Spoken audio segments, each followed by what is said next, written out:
Supremo Tribunal Federal julga recebimento de denúncia contra 7 políticos do Partido Progressista por suposto recebimento de propina desviada da Petrobras.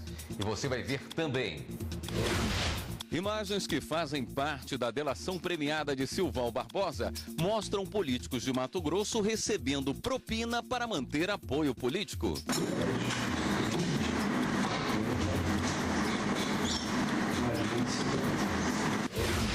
Acordo de colaboração premiada de Lúcio Funaro chega ao STF para análise e possível homologação pelo ministro Edson Fachin. Ministro Luiz Roberto Barroso, do Supremo Tribunal Federal, retira sigilo de inquérito que investiga o senador Renan Calheiros por supostos crimes no Postales.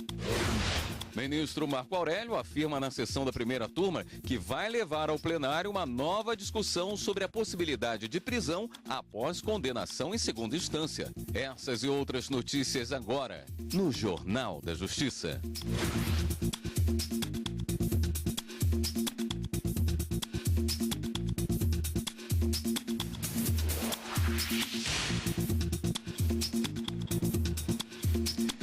Boa noite. O ministro Marco Aurélio, do Supremo Tribunal Federal, disse hoje que vai levar novamente à apreciação do plenário a discussão sobre a possibilidade de prisão após a condenação em segunda instância. Foi na sessão da primeira turma do STF. A discussão em torno do tema apareceu durante o julgamento na primeira turma do Supremo de um pedido de liberdade para um homem condenado por atentado violento ao pudor contra 2 meninas. O réu era padrasto das crianças e cometeu o crime de forma repetida.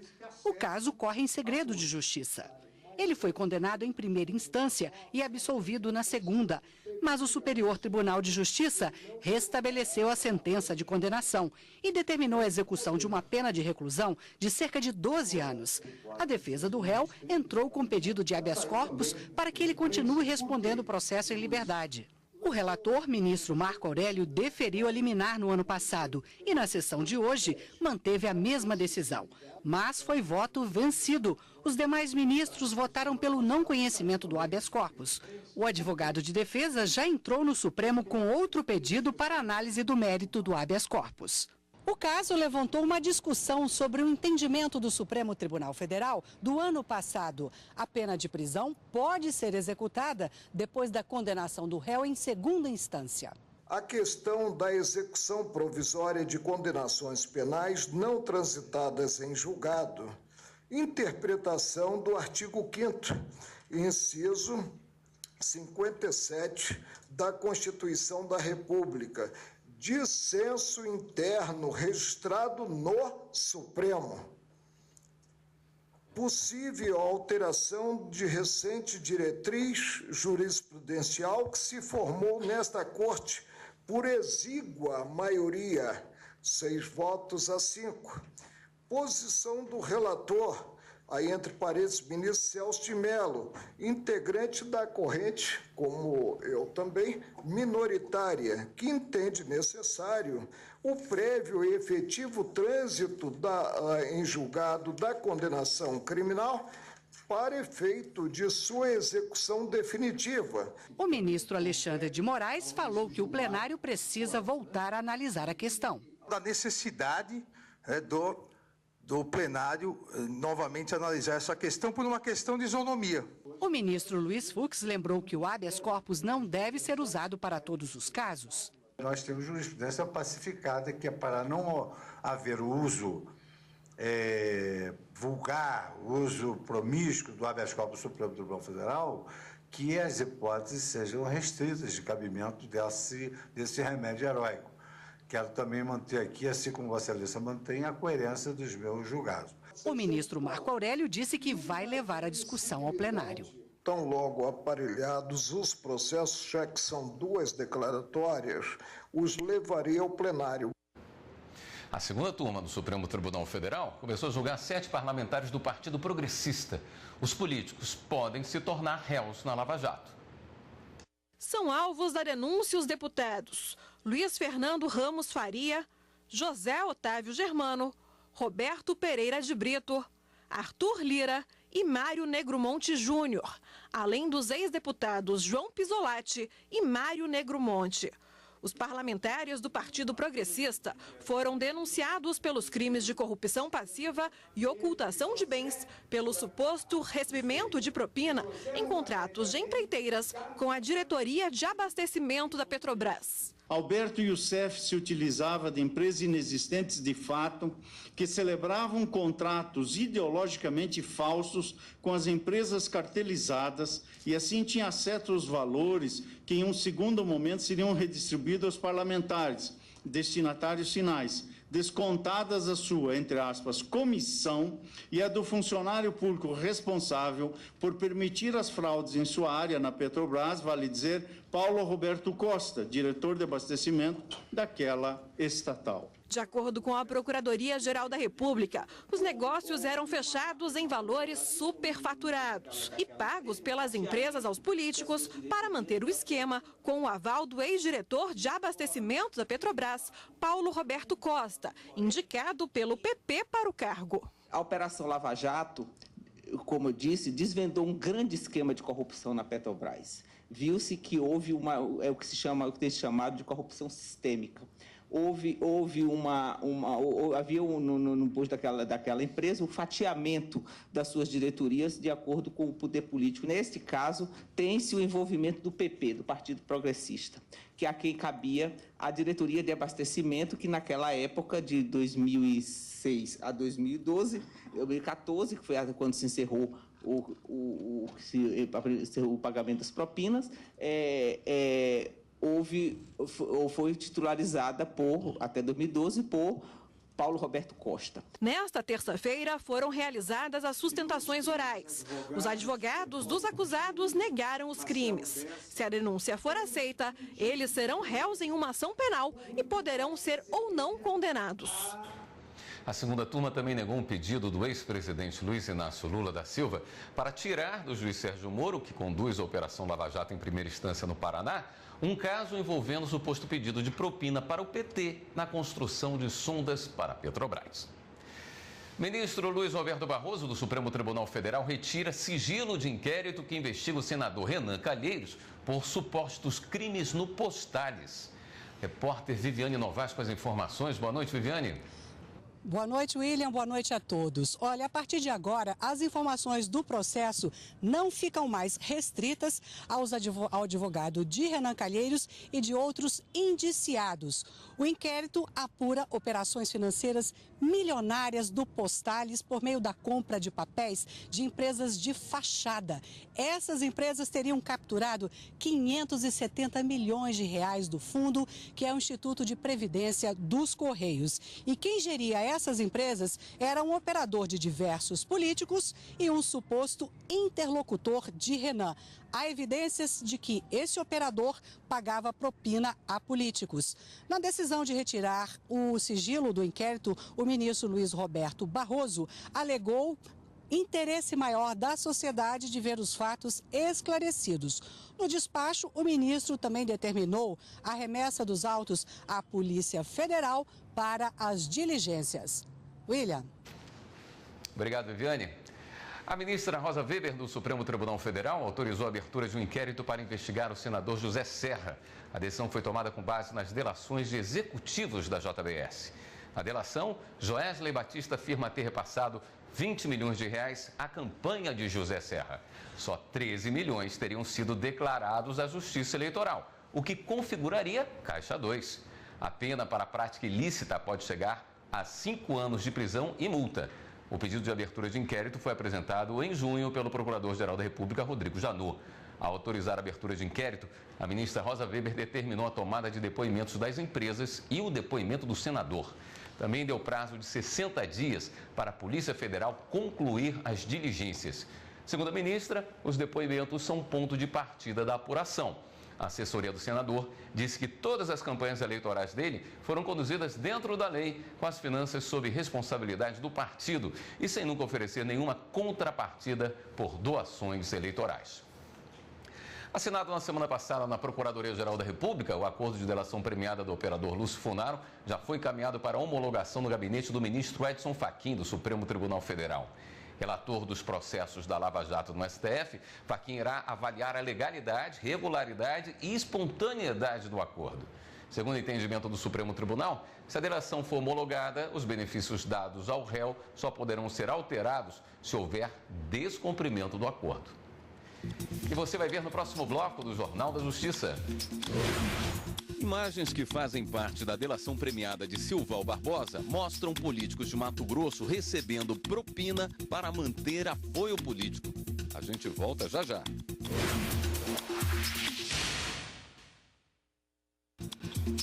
Vídeos da delação de Silval Barbosa mostram políticos de Mato Grosso recebendo dinheiro para supostamente manter apoio ao governo.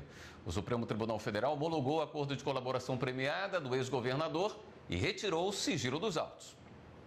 As imagens impressionam. São maços e mais maços de dinheiro distribuídos pelo então chefe de gabinete do governo do Mato Grosso, Silvio César. Neste outro vídeo, ele aparece ao lado do advogado já depois de assinar a colaboração premiada e confessa todo o esquema. O chefe dele, o então governador Silval Barbosa, também assinou colaboração premiada e contou detalhes do esquema. Deputados estaduais e federais do Mato Grosso, além de vários outros políticos, recebiam propina, dinheiro desviado de contratos do Estado, para dar apoio político ao governador. Entre os que receberam estão o ex-deputado estadual Antônio Azambuja, do Partido Progressista.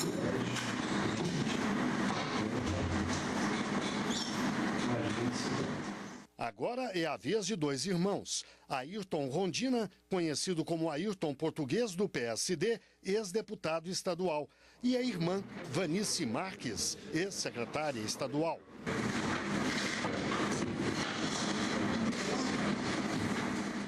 O prefeito de Cuiabá, Emanuel Pinheiro, do PMDB, enche os bolsos do paletó e até deixa cair um maço.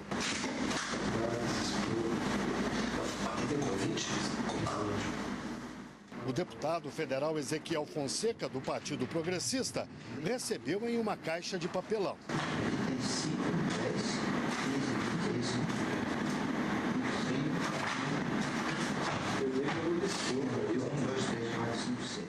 O então deputado estadual Hermínio Barreto, do PR, pôs tudo em uma bolsa. E a atual prefeita de Juara, no interior do estado, Luciane Bezerra, do PSB, também usou uma bolsa. O ex-deputado estadual Alexandre César, do Partido dos Trabalhadores, guardou as notas em uma mochila.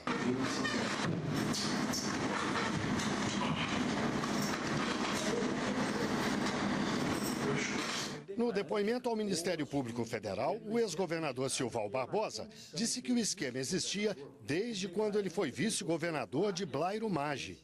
Sistema ilegal de arrecadação de campanha iniciado no governo Blairo Maggi, pagamentos indevidos de empresas, pagamentos a Éder de Moraes para abastecimento do sistema governabilidade, afetado por constância exigências de vantagens indevidas por parte de inúmeras autoridades públicas, com ameaças e atitudes destinadas a paralisar o andamento de obras e desviar recursos. Silval afirmou ainda que, quando foi vice-governador, resolveu várias pendências para Blairo Maggi, entre elas a compra de apoio político.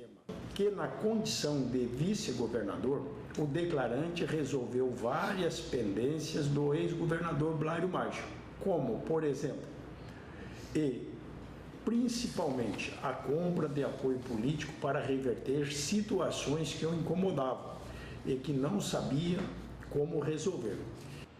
O prefeito de Cuiabá, Emanuel Pinheiro, disse que vai provar que não fez nada de ilícito. Oscar Bezerra disse que a prefeita de Juara, Luciane Bezerra, que é a mulher dele, recebeu dinheiro para pagar dívidas de campanha. Emílio Barreto, o J. Barreto, disse que só vai falar na justiça. Não conseguimos contatos com os citados Alexandre César, Ezequiel Fonseca, José Domingos Fraga, Ayrton Rondina, Antônio Azambuja, Vanice Marques e Baiano Filho. Ministros do Superior Tribunal de Justiça reconhecem legitimidade da Bacardi Martini do Brasil em ação em defesa da marca. A ação proposta pretendia anular o registro da marca Contini da empresa Irmãos Conte, alegando má-fé por se tratar de suposta imitação para se beneficiar do renome da marca Martini, que comercializa também bebida alcoólica. A empresa Irmãos Conte alegou na defesa que a Martini do Brasil tem o direito do uso do nome, mas não é proprietária da marca, e assim não teria legitimidade para propor a ação. Os ministros do STJ entenderam, no entanto, que, de acordo com a legislação que protege o registro de marcas, a Bacardi Martini do Brasil é considerada como pessoa de legítimo interesse para pedir a anulação da marca concorrente. É fundamental essa questão da propriedade industrial. Se eu quero lançar um produto no mercado, eu tenho que ter a proteção desse produto na forma da marca que vai acompanhar ele, sob pena de haver essa imitação e eu não poder me insurgir. Para o relator do caso, o ministro Antônio Carlos Ferreira, a legitimidade da ação é constatada porque, ao contrário do que alegou a empresa Irmãos Conte, a Bacardi Martini do Brasil não defendia tutela de terceiros, mas sim interesse próprio por gerar suposto desvio de compradores do produto e prejuízos econômicos. Aquele que tem a licença de uso, seja ela exclusiva ou não exclusiva, ele tem interesse, né, que outros que não estejam autorizados a usar aquela determinada marca ou que tenha uma outra marca com coincidência que seja capaz de afetar uma concorrência de forma desleal, ele tem interesse também, né? Portanto, tem legitimidade de proibir, de tentar judicialmente proibir que essa marca continue no mercado. O Ministério Público Federal em Goiás recomenda à Agência Nacional de Aviação Civil, a ANAC, que padronize as regras das bagagens de mão. Atualmente, as companhias adotam diferentes dimensões e quantidades de peças permitidas. Cada empresa aérea tem suas regras sobre medidas de altura e largura de bagagens de mão nos voos nacionais e internacionais.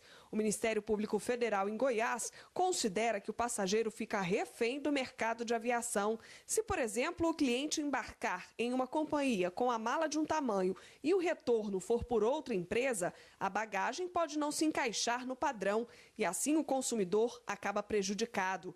Por isso, o MPF em Goiás recomenda que a Agência Nacional de Aviação Civil altere a norma que permite regras diferentes e pede que a ANAC interceda junto às companhias aéreas para padronizar as dimensões desse tipo de bagagem. E você vai ver no próximo bloco do Jornal da Justiça.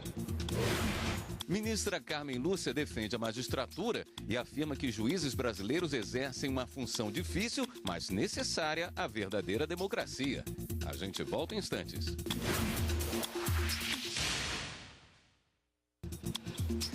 O presidente do STF do CNJ, ministra Carmen Lúcia, defende a magistratura e afirma que juízes brasileiros exercem uma função difícil, mas necessária à verdadeira democracia. Foi durante a sessão do Conselho Nacional de Justiça que analisou vários processos, entre eles um que envolvia um juiz do Rio Grande do Norte suspeito de integrar uma organização criminosa. O processo foi aberto pelo Conselho Nacional de Justiça. A suspeita era de envolvimento do magistrado em um esquema para a concessão de liminares referentes a empréstimos consignados e de que teria ocorrido corrupção passiva e participação em organização criminosa. O advogado do juiz negou o envolvimento dele e pediu a prescrição dos supostos crimes, mas por unanimidade o pedido foi negado. Ao ler o voto, o relator Gustavo Alckmin citou que as provas e depoimentos de outros envolvidos mostram a participação do juiz no esquema. O conselheiro votou pela aposentadoria compulsória do magistrado com pagamento de remuneração proporcional ao tempo de serviço. O voto do relator foi acompanhado pelos demais conselheiros. Em outra decisão, o CNJ absolveu a juíza Kenarik Boljukian e anulou a pena de censura dada pelo Tribunal de Justiça de São Paulo pela concessão de 11 alvarás de soltura a presos por tráfico de drogas, que já tinham cumprido as sentenças. Eles não tinham advogados para solicitar o alvará de soltura. A juíza foi acusada de desrespeitar o princípio da colegialidade por conceder a liberdade de forma monocrática. Para o CNJ, punir um juiz em razão do teor das decisões é uma afronta à lei orgânica da magistratura. Na sessão, a presidente do Supremo Tribunal Federal e do CNJ, a ministra Carmen Lúcia, defendeu a atuação da magistratura para a manutenção da democracia. Nenhum país democrático Nenhum povo democrático, nenhum cidadão pode dormir sossegado se não tiver a certeza de que o conduziu o juiz foi a convicção do direito incidente sobre um determinado caso. É isto que dá a tal tão proclamada e necessária segurança jurídica de direitos e liberdades. Até junho deste ano, foram realizadas quase 260 mil audiências de custódia no Brasil. Criadas para garantir uma rápida apresentação do preso a um juiz em casos de prisão em flagrante, a ideia é assegurar direitos, reduzir a superlotação e os gastos nos presídios. São 654 mil presos no Brasil, incluindo 221 provisórios, aqueles sem condenação definitiva. Segundo dados do Conselho Nacional de Justiça, cada preso custa por ano R$ 36 mil ao Estado, o que significa 21 bilhões e 600 milhões de reais para o sistema carcerário. 50% das prisões preventivas são desnecessárias, o que gera uma economia de 4 bilhões e 300 milhões de reais por ano, segundo o levantamento dos estados que implantaram as audiências de custódia. O preso em flagrante deve ser levado à presença de um juiz no prazo de 24 horas, segundo prevê a audiência de custódia. Acompanhado de um advogado ou defensor público, será ouvido previamente por um juiz que vai decidir pelo relaxamento da prisão ou a conversão da prisão em flagrante em prisão preventiva. O juiz pode ainda avaliar se a prisão preventiva pode ser substituída por liberdade provisória até o julgamento definitivo do processo ou adotar medidas cautelares, como monitoramento eletrônico. Lançada em fevereiro de 2015 em São Paulo, a audiência de custódia foi implantada em todo o país. São mais de 258 mil audiências realizadas. Aproximadamente 115.500 casos resultaram em liberdade provisória, 143 mil em prisão preventiva, em 12.700 casos houve alegação de violência no ato da prisão e em 27.700 casos houve encaminhamento social assistencial. Em São Paulo, por exemplo, foram realizadas mais de 56 mil. No Espírito Santo, o segundo estado a implantar as audiências de custódia, 14 mil. 19 mil em Minas Gerais, 10 mil no Pará e 14 mil no Distrito Federal. Na capital do país, para ampliar a realização de audiências de custódia, o atendimento foi transferido do Fórum de Brasília para um novo núcleo, que irá funcionar no complexo da Polícia Civil. A nova estrutura possibilita atendimento todos os dias da semana. O que nós queremos é que a pessoa não seja simplesmente colocada em liberdade na rua, ou que ela não possa retornar facilmente para a drogadição, uma situação de vulnerabilidade. O que nós queremos é que nós temos uma estrutura mínima, psicossocial ao lado, uma pessoa, um apoio mínimo que possa encaminhá-la para uma entidade ou para algum lugar, que possa fornecer uma roupa adequada para que ela possa sair dali e possa ter mais chances de não retornar. Essa é a segunda etapa da audiência de custódia que nós estamos implantando agora com a transferência para a DPE. Uma figurante que se acidentou durante gravação de novela vai receber R$ 30 mil de indenização e pensão vitalícia. A decisão do Superior Tribunal de Justiça. O acidente foi em 2005. A figurante participava de uma gravação quando caiu de uma altura de 4 metros e sofreu um trauma na região lombar. A emissora arcou com as despesas médicas até 2007, mas cancelou o plano de saúde da mulher antes do término do tratamento. Por isso, ela entrou na justiça, onde foi determinado o pagamento dos tratamentos solicitados e não realizados, pensão vitalícia e indenização a título de danos morais no valor de R$ 30 mil. A empresa recorreu ao STJ para afastar a pensão vitalícia e também reduzir o valor da indenização por considerar excessivo. Mas a relatora do recurso no tribunal, ministra Nancy Andrighi, ressaltou que o laudo pericial usado no processo aponta incapacidade parcial permanente de 50%, o que justifica a pensão vitalícia. Quanto ao dano moral, a ministra destacou que o valor teve como base a lesão física permanente, o sofrimento da vítima e a redução da sua capacidade profissional. Por isso, o recurso da Rede Globo foi negado. Tribunal Superior do Trabalho nega pedido de engenheiro que queria receber horas extras pelo tempo gasto nos embarques e desembarques das viagens que fazia a serviço da empresa onde ele trabalhava. O engenheiro afirmou que era obrigado a viajar para vários lugares do Brasil e pediu pagamento de horas extras referentes a esses deslocamentos. Em primeira instância, as horas extras relativas à duração das viagens foram concedidas ao trabalhador. Ele então recorreu ao Tribunal Regional do Trabalho do Paraná, reivindicando também o tempo de permanência no aeroporto, o que resultaria em média 4 horas extras a mais por viagem. O Tribunal Regional do Trabalho do Paraná, no entanto, entendeu que o tempo à disposição do empregador, no caso de viagem, é somente aquele em que o empregado está efetivamente em trânsito. Isso porque é nesse período que ele tem a liberdade restringida pelo interesse do empregador.